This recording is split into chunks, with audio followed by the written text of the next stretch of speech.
Nós não podemos nos adaptar. Nós não podemos dar um passo atrás na educação que nós já recebemos um dia, de saber respeitar um espaço, até mesmo um território sagrado. Às vezes eu vejo a maneira como nós entramos dentro das igrejas, o desrespeito é tão grande, porque não há diferença entre lá fora e aqui. Eu levo muitos peregrinos pelo mundo, é a primeira coisa que eu digo para eles no primeiro momento da nossa peregrinação: gente, perceba a sacralidade de cada lugar. Não entre dentro da igreja da mesma forma como você entra no mercado. Não estou falando de religião ainda não. Estou falando de valores, de virtudes, de educação, que é a base, é o primeiro instrumental dessa vida interior que vai nos qualificar como pessoas. É o primeiro tijolo na edificação dessa vida interior, que depois vai me dar condições de ser uma pessoa suportável do ponto de vista social. Eu não estou falando suportável de só suportar não, viu? De ser harmoniosa na minha convivência. Minha gente, essa é a maior riqueza que você pode ter na vida. Você estabelecer desde o início este alicerce que vai lhe dar condições de ser uma pessoa educada. Educada. De ser uma pessoa que tenha sensibilidade de perceber o que deve e o que não deve. Onde começa o seu direito, onde começa o seu dever, e de você exercer-se assim. Nós não estamos no Evangelho ainda, nós estamos em Aristóteles, nós estamos em Platão, nós estamos nos primórdios da filosofia, dessa filosofia ocidental que nós conhecemos, que inclusive estabeleceu as nossas normas de direito, de política, de economia. Mesmo que você nunca tenha lido uma página de Aristóteles, mesmo que você nunca tenha lido uma página de Platão, a sua fé, essa sistematização teológica que nós temos, foi influenciada por eles. Mas Jesus, o que tem Jesus a ver com essa história? Não, Jesus é absolutamente original no que disse. Quando eu digo na sistematização teológica, é quando nós vamos estudar Tomás de Aquino, quando nós vamos estudar Agostinho, porque esses homens eram muito inteligentes. E eles começaram a pensar a fé a partir da filosofia. Eles deram um passo atrás. Eles quiseram trazer racionalidade para que o nosso discurso pudesse ser respeitado pelos outros, antes por nós mesmos. Sabe por quê? Nós só vamos viver se de fato houver uma coerência para nós.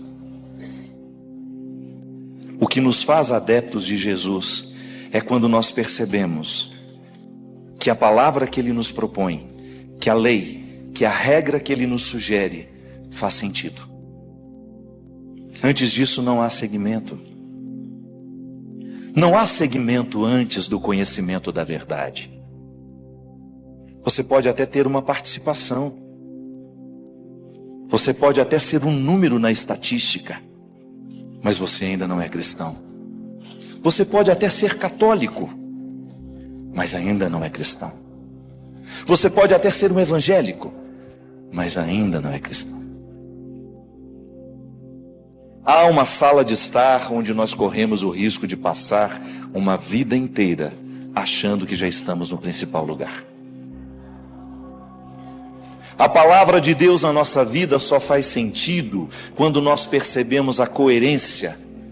Isto é, está alinhavando com o sentido tudo aquilo que eu compreendo e sei de mim.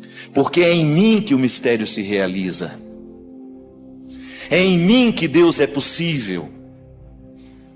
Ah, mas padre, então para que eu saio e vou à igreja? Para você chegar até você. Isso é fantástico. E está lá naquela passagem que Jesus se encontra com a samaritana e faz um itinerário maravilhoso de viagem interior com aquela mulher. Aquela mulher estava privada de estar no templo. ela estava privada da geografia da fé. Jesus liberta aquela mulher na chave principal, onde todos os grilhões das suas escravidões estavam presos, colocados. Mulher, vai chegar um momento, e o momento já chegou, em que não será aqui, não será ali, não será lá, mas será em si mesmo, em espírito, em verdade. Então eu posso simbolicamente, religiosamente, sair da minha casa e ir até a igreja. Por quê? Porque lá, aquelas paredes, aquele altar, aquela liturgia, me facilita entrar para dentro de mim. E entrando dentro de mim, eu começo a viver a experiência de um confronto pessoal com Deus, que vai me mostrando cada detalhe da minha indigência, sem nunca me rejeitar.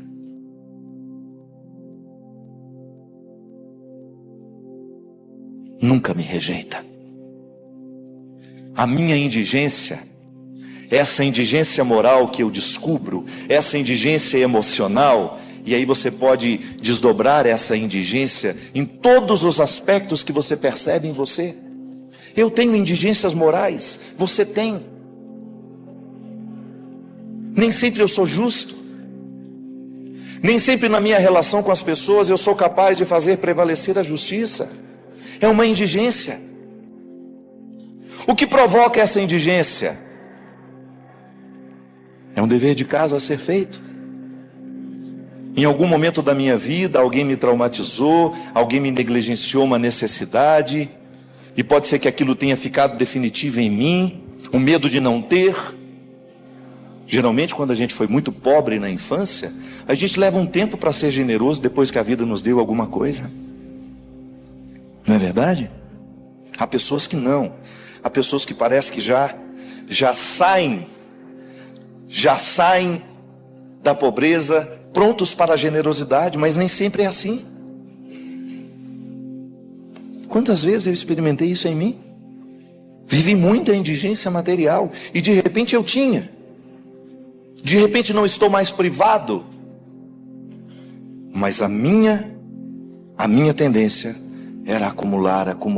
Sabe o que era isso? Não estou falando de dinheiro não estou falando de coisa boba.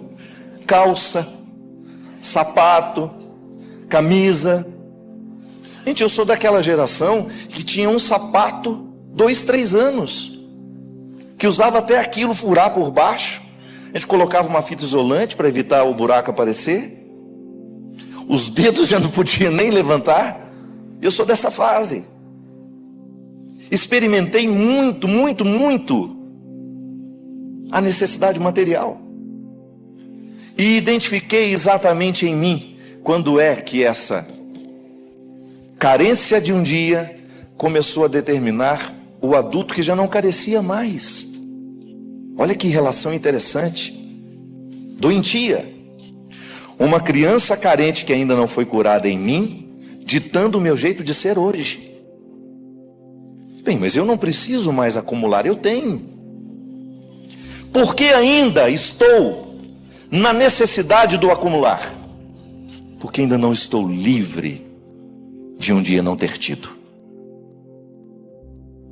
E eu ainda não estou curado. Porque para mim liberdade é cura. É a experiência de diariamente livrar-me de mim mesmo. Ah, mas são os outros que me amarram. Não. Toda e qualquer escravidão, ela se estabelece no íntimo da nossa consciência. Não é de fora que os outros nos escravizam. Eu posso até ter todos os estímulos da escravidão que me vêm pelos outros. Eu digo isso sempre. Dependendo do círculo de amizades que você tem, da qualidade de vida das pessoas que lhe influenciam, se elas são pessoas livres, é natural que você queira ser também. Mas se elas estão todas amarradas em suas escravidões sociais, é muito provável que você repita o comportamento sem até se problematizar. A indigência moral, ela não é a superação da indigência moral, não é processual, assim como é a superação da indigência física. o controle, digamos. Porque indigentes físicos nós seremos a vida inteira. O seu corpo continua limitado. A sua pele continua sem ser posta ao sol. Desculpe-me, é o sol também, né? Ao fogo. Mas está administrada. Você assimilou essa indigência. Você sabe muito bem que você não pode pular de um prédio de 10 andares. Seu corpo não está preparado para isso. Agora eu pergunto, por que nós não vivemos o mesmo cuidado com a indigência moral? Por que nós não temos os mesmos cercados de proteção que nós temos para a indigência física, para as dimensões morais, para as dimensões emocionais? Por que nós também não identificamos essas indigências que não podem ser mensuradas? Eu não tenho como medir o tanto que você é ciumento, mas isso é indigência, porque o ciúme lhe coloca numa situação desfavorável diante de si mesmo. Você perde a paz, você perde o sossego. Nenhuma relação é saudável quando o ciúme, esse sentimento de posse, está perpassando o caminho dos dois, ou o caminho entre mãe e um filho, entre um filho e um pai. O ciúme estabelece-se onde existe gente. E sem medo de errar, todos nós temos uma dose de ciúme. Eu não tenho ciúme de ninguém. Mentira. Além de tudo, é mentiroso. Porque no fundo tem. É porque talvez você esteja confortável emocionalmente. Passe por um processo, por uma ameaça de perder para você ver. Quando nós estamos no conforto da emoção, é natural que a gente não reconheça que tem ciúmes. O desconforto é que vai mostrar onde é que está a sua fragilidade. Aí tudo bem, não é nenhum problema você reconhecer que é tendencioso a sentir o ciúme, a querer o outro para você. Tá bom, mas essa indigência precisa ser trabalhada. É empenho. Qualifica o ser humano quando ele se dispõe a viver esse empenho diário de ir melhorando o que ele tem, o que ele é, o que ele pode, o que ele não pode. À medida em que eu vou tomando conta de tudo aquilo que me faz ser quem eu sou, eu vou assumindo mais autonomia, eu vou ficando mais livre. Tudo bem, os ateus e os cristãos estão no mesmo patamar de luta. Ninguém está dispensado. O ser humano, se ele não se empenha em superar as suas mazelas, ele nunca vai viver a condição de pessoa. Ele se limita a ser um indivíduo que muito pouco pode oferecer a si mesmo. Tá bom, estamos com esse desafio. Não deve ser uma visão pessimista. Nós aqui, quando assumimos essas duas indigências, a indigência física e as indigências interiores, da vida interior, que refletem nas dimensões morais, nas questões afetivas, nas questões espirituais, nós então estamos diante de um campo a ser trabalhado. E o primeiro passo, eu até quis anotar aqui, o primeiro passo que eu preciso estabelecer para mim é o conhecimento da misericórdia. A misericórdia de Deus é a misericórdia que vai me dar condições de fazer uma experiência positiva do meu limite. Porque quando eu sou exposto ao meu limite, eu tenho duas possibilidades. Eu o compreendo de forma positiva como um sinalizador que vai me ajudar a passar pelos caminhos difíceis e chegar ao meu lugar, ou eu compreendo como algo feio, triste, que eu tenho vergonha. É a cultura da rejeição. Quantos de nós fomos traumatizados quando nos expomos miseráveis a alguém? Quantos de nós daqui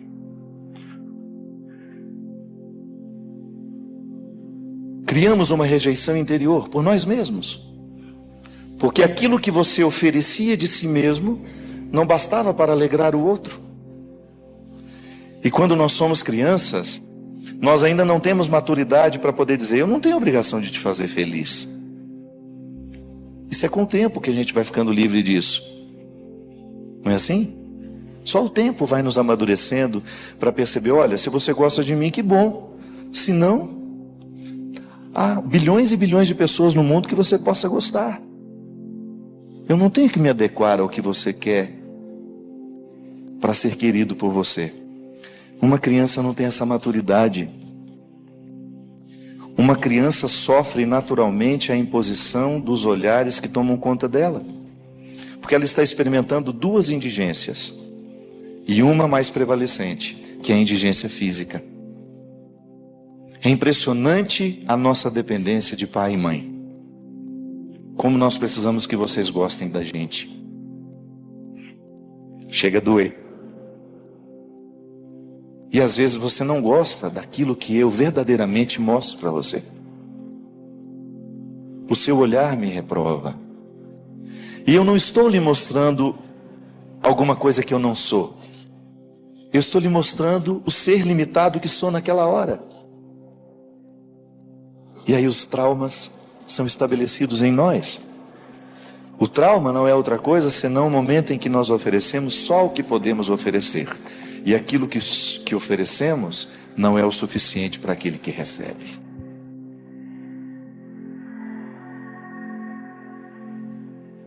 Então crio dentro de mim uma indisposição a essa verdade.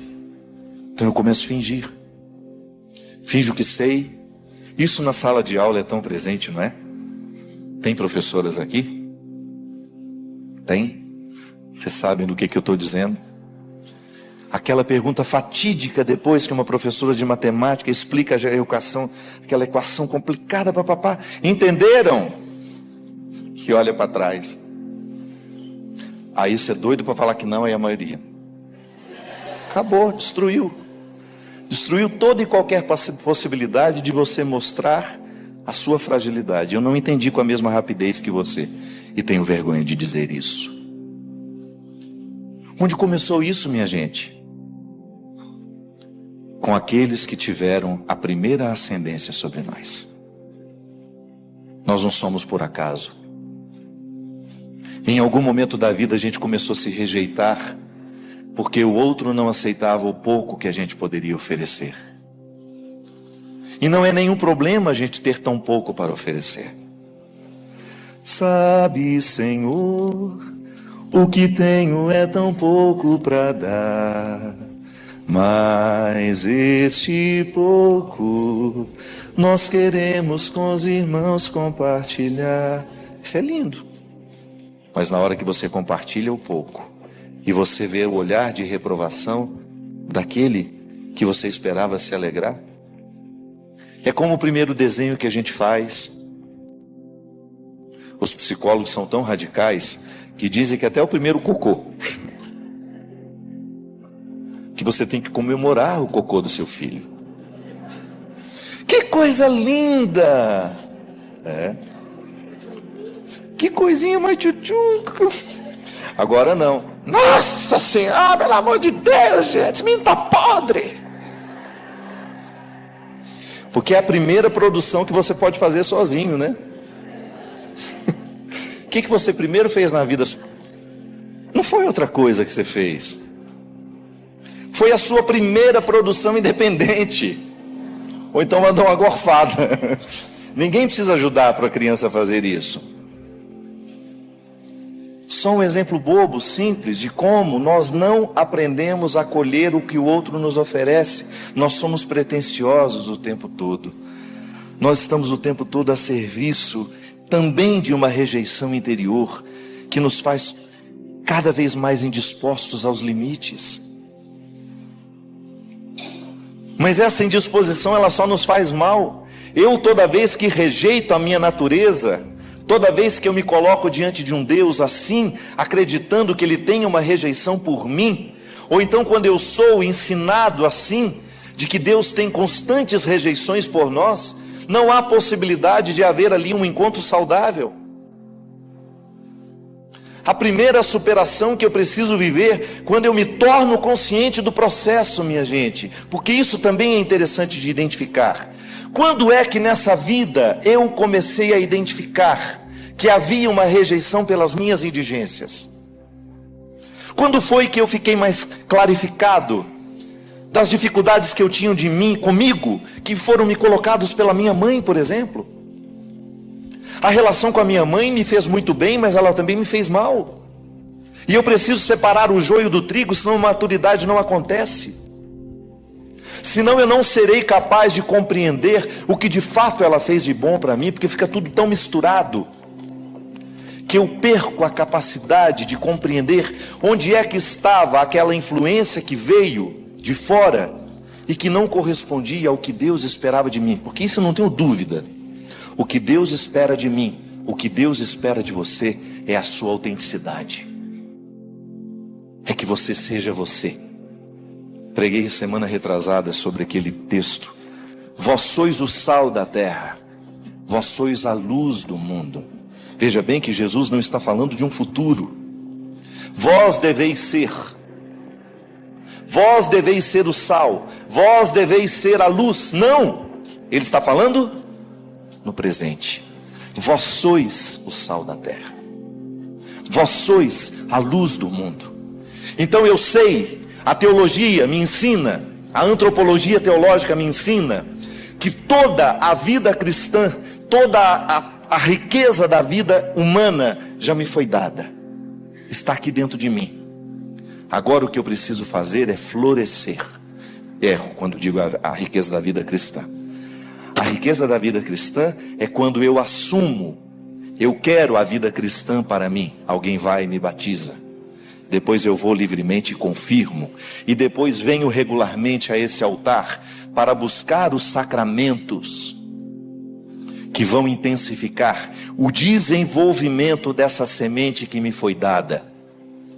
Deus não tem uma visão distorcida de mim. Os outros até podem ter, eu posso ter, mas a visão que Deus tem de mim não é distorcida. E a Ele eu devo satisfações. Eu não posso criar a minha vida para agradar as pessoas, se eu estou desagradando aquilo que Deus colocou em mim como a semente mais original que Ele podia criar.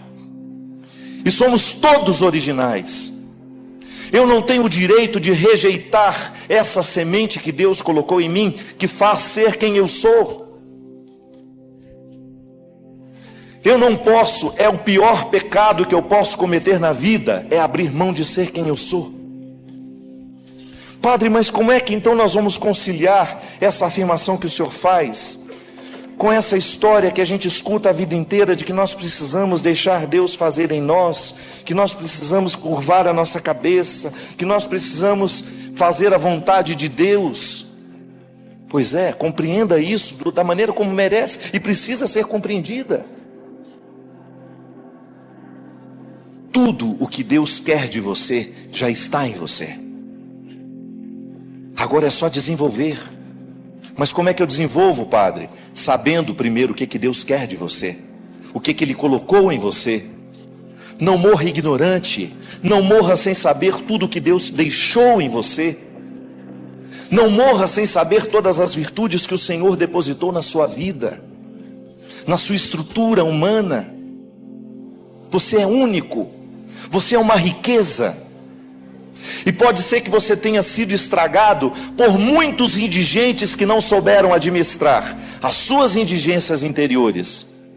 Porque onde existe alguém que não sabe administrar uma indigência interior, ali existe um estrago que contamina muitos que estão ao lado.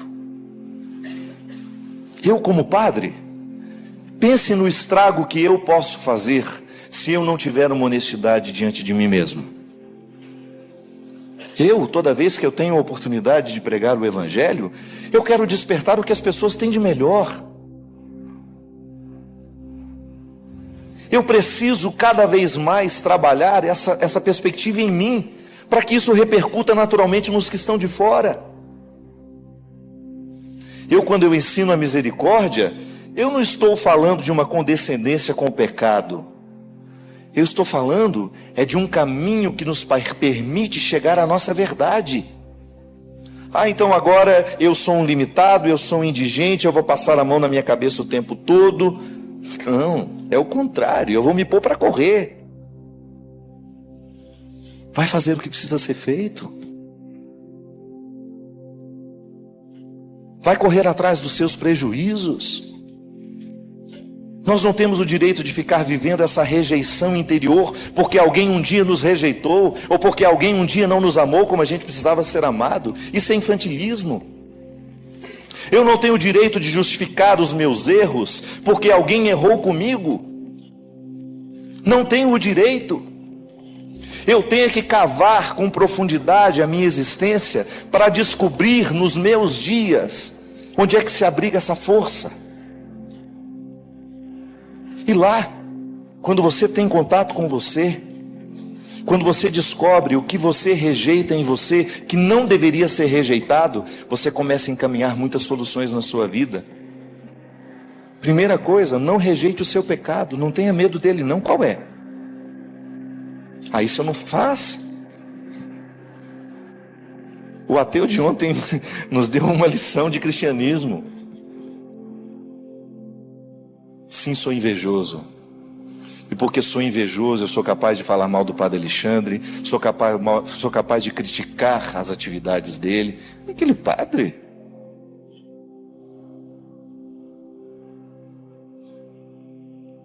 Eu, quando sou invejoso, eu sou uma bomba. Porque eu sou capaz de ser cruel. Então, toda vez que eu percebo a inveja em mim, eu pego ela na mão. Minha senhora, a senhora é minha. E quem tem que ter o comando nessa história sou eu. Não é a inveja que vai me comandar. Sou eu que vou administrá-la com toda a honestidade do mundo. Nós que estamos nos bastidores religiosos, nós sabemos como a inveja é corrosiva entre nós. Um padre que não se alegra com o trabalho do outro. Uma freira que não se alegra com o bem que ela realiza lá, junto aos outros. Mas isso não é um privilégio nosso, não. Onde existe alguém que não está na disposição de administrar as suas indigências interiores, lá o diabólico prevalece. Porque o que é o diabólico? O que divide, o que separa, o que desarmoniza. Ao ser honesto, você dá o primeiro passo na superação. E Santo Agostinho dizia que até no reconhecimento de um defeito você já está na ação da graça. A graça de Deus se antecipa em tudo, inclusive nos dar condições para caminhar no reconhecimento daquilo que é miserável em mim. Então tá bom. Se eu levo a sério a carta de Gálatas, que é o convite à libertação de tudo aquilo que possa me impedir de ser quem eu sou, então eu vou começar a viver um dever de casa, diário, de começar a colocar na mesa do meu enfrentamento tudo aquilo que no meu comportamento, no meu jeito de ser, não favorece a minha maturidade. E sem medo, minha gente, eliminar da nossa vida toda e qualquer situação que possa causar essa rejeição interior.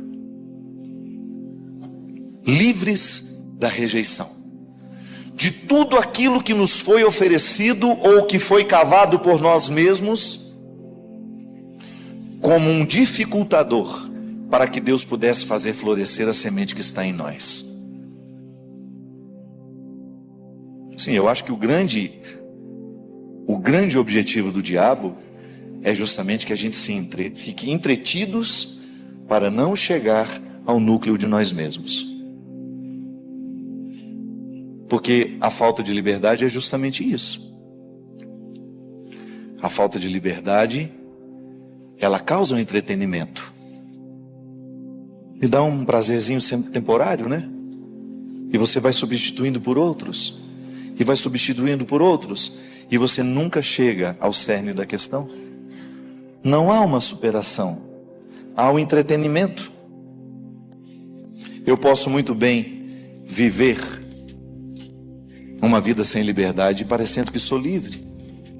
Hoje esse discurso da libertinagem, né, não é outra coisa senão um bando de gente amarrada em suas necessidades, sem nenhuma disposição de lidar com elas para superá-las.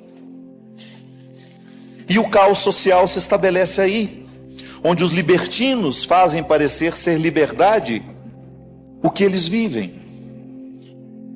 Uma gente que não quer regra. Se todos fossem iguais a você, que não gosta de regras, que insuportável seria viver. Vamos mudar a música do Tom Jobim. Quando existe uma pessoa no núcleo familiar que não faz essa lição de casa, de corrigir na vida interior, ou de colocar essa indigência interior sob a dinâmica do trabalho, da rotina, da luta, é insuportável. Uma pessoa que não muda. Ah, eu já estou velha demais para mudar. Pois é. Pois então, saiba que envelhecerá na amargura.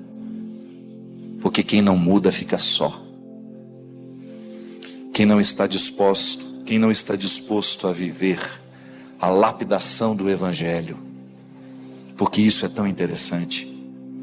Quanto mais você mergulha no conhecimento de Deus, mais Ele vai apontando para você onde é que estão as suas rejeições. E Ele lhe ajuda a viver o acolhimento dessas situações para que você cuide delas, não para que você se acostume com elas. Então tá bom, eu vou reconhecer que sou ciumento e vou ficar a vida inteira dizendo, sou ciumento, sou injusto. Não. A ação de Deus na nossa vida é justamente, no primeiro momento, esclarecer-nos. E depois que nos esclarece, Ele nos ajuda a encaminhar com a gente mesmo. Chega dessa religiosidade que não nos ensina a olhar essa miséria que nos habita de uma forma honesta, à luz da misericórdia divina. Porque quando eu sou iluminado pela misericórdia divina, eu me torno mais esclarecido sobre o que eu posso fazer comigo. E estando no trabalho comigo, eu perco um pouco o tempo que me sobra, que me faz ficar o tempo todo querendo cuidar da vida do outro. Olha, eu vou te falar uma coisa. Quando nós nos dispomos a cuidar das nossas indigências interiores, não nos sobra tempo para fofoca, não nos sobra tempo para tantas coisas que fazem parte da nossa vida.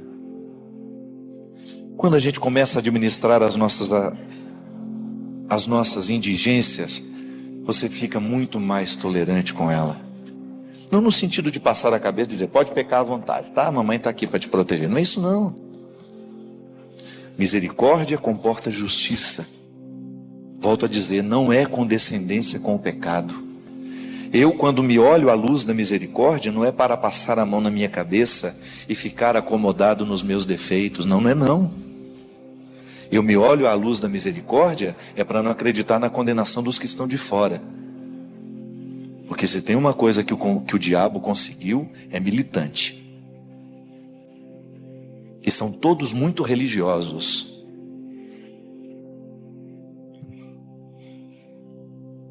Estão todos muito militantes. Quando eu quero viver, eu tenho que ir para a solidão. Quando eu quiser viver uma relação justa comigo, eu tenho que fechar todas as portas das condenações, inclusive das rejeições que me foram colocadas, que também me condenam. Aí, se eu não entro no Santo dos Santos, o lugar onde só cabe um, nada acontece. Se eu quiser falar com Deus, tenho que ficar a sós. Tenho que apagar a luz. Tenho que desfazer os nós do sapato, da gravata, dos meus sonhos, dos desejos. Tenho que esquecer a data. Tenho que perder a conta. Tenho que ter a alma e o corpo nu. Se eu quiser falar com Deus, eu tenho que lamber as escadarias de toda e qualquer vaidade que eu tenho em mim. Limpá-la, eu tenho que sangrar tudo que em mim é um obstáculo. No Santo dos Santos, você não entra com seus diplomas, com seus discos de ouro, com seus colares, com suas titulações.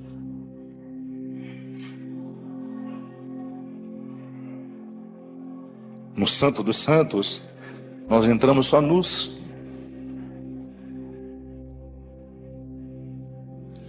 Talvez seja a coisa que mais me dói como homem, não é como padre. Talvez seja o sentimento que mais me machuca, é quando eu vejo um discurso religioso negando a outro o direito de ser recebido por Deus. Porque eu olho para aquele que me traz aqui, eu fiquei padre por causa de Jesus. O que me faz ser cristão, graças a Deus, é Jesus. É olhar para o seu jeito de viver, para o seu jeito de pensar e descobrir que faz sentido para mim. Faz sentido para mim. Se hoje eu deixasse de ser padre, se eu fosse expulso, eu continuaria cristão. E eu não mudaria uma palavra do que eu tenho dito, porque faz sentido. E para mim o especial é perceber que o sentido que eu percebo dentro de mim está alinhavado pelas Escrituras. Jesus não dispensou ninguém que fosse honesto, minha gente. O único que foi com uma resposta um pouco estranha foi aquele menino que trouxe um monte de diploma para ele, que o Evangelho chama de jovem rico. Que riquezas eram essas? Todas as que impediam de chegar ao Santo dos Santos, que é aquele lugarzinho estreitinho dentro do templo, onde só os sacerdotes tinham o direito de entrar uma vez por ano, que era o lugar privilegiadíssimo do encontro, e que é ressignificado por Jesus no momento em que ele encontra com a samaritana. Aquela mulher estava privada, ela era rejeitada, ela tinha uma cultura de rejeição dentro dela. Ela era rejeitada por ser mulher, ela era rejeitada por ser samaritana, era rejeitada por ter uma vida absolutamente incorreta. E Jesus diz para ela: se quiser, você não só pode entrar dentro do templo, você pode entrar ao Santo dos Santos, é o lugar mais especial. Ele não usou essas palavras para ela, mas você deduz que o que ele estava sugerindo para ela era isso: livre-se das rejeições que os outros colocaram dentro de você. Livre-se das rejeições culturais, livre-se das rejeições religiosas, de tudo aquilo que foi um discurso desonesto, que não compreendeu quem você era, porque foi feito a partir de um homem ou de uma mulher que também não compreenderam quem eles eram. Seja honesto. Quando for evangelizar alguém, quando for evangelizar os seus filhos, seja honesto. Olhe-se. E também encontre essas rejeições que estão tão arraigadas dentro de você. Sim, todos nós aqui, de alguma maneira, um dia foi nos colocada essa compreensão tão equivocada. Deus tem dificuldade com você, viu? Por isso. Mas eu estou te falando isso porque te amo. Ah, tá. É o último da fila que ele escolhe.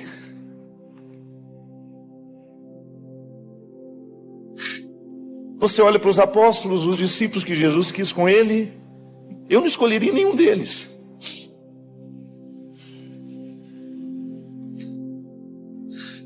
Aí você, num determinado momento da sua vida, se sente menos cristão por isso, porque você tem dificuldade de sentir-se amado. porque o resultado da sua vida não é satisfatório, não é o suficiente para você sentir que Deus possa ter um carinho por você. Nós estamos errando. Em algum lugar nós estamos errando terrivelmente. Porque se nós provocamos isso nas pessoas, se nós estamos colocando uma indisposição entre elas e Deus, de alguma forma nós estamos errando na construção dessa palavra, na construção desse discurso.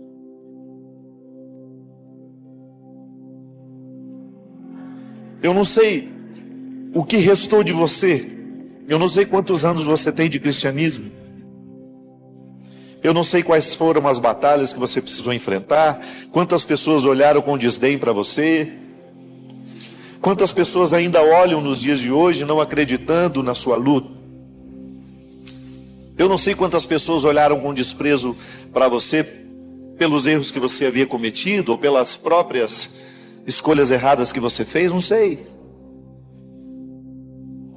O que eu sei é que se você não colocar essa rejeição sob comando, você ficará privado de saber o quanto Deus ama você. Ele troca reinos. A palavra diz isso. Troca reinos. Dispensa toda e qualquer riqueza para ficar com você. Eu não tenho direito de mudar uma linha desse evangelho. Então, se eu estou errado, eu prefiro errar ao lado dos que hoje são rejeitados. Se eu estou errado,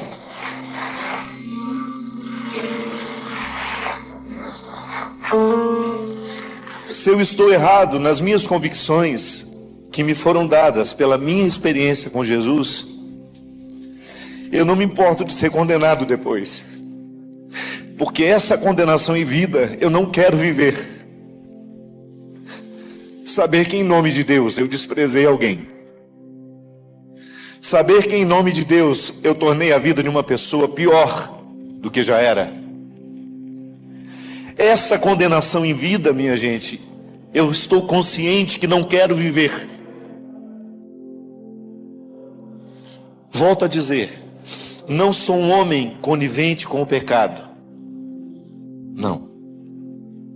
Em nenhum momento da minha vida vocês vão me ver conivente com as estruturas diabólicas que nos rondam, que matam os nossos filhos, com as mentalidades que estão cada vez mais diabólicas e socializadas. Não, não estou falando disso.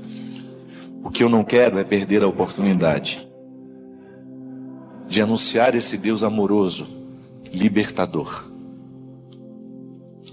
que provoca uma vida nova em toda criatura que honestamente dele se aproxima.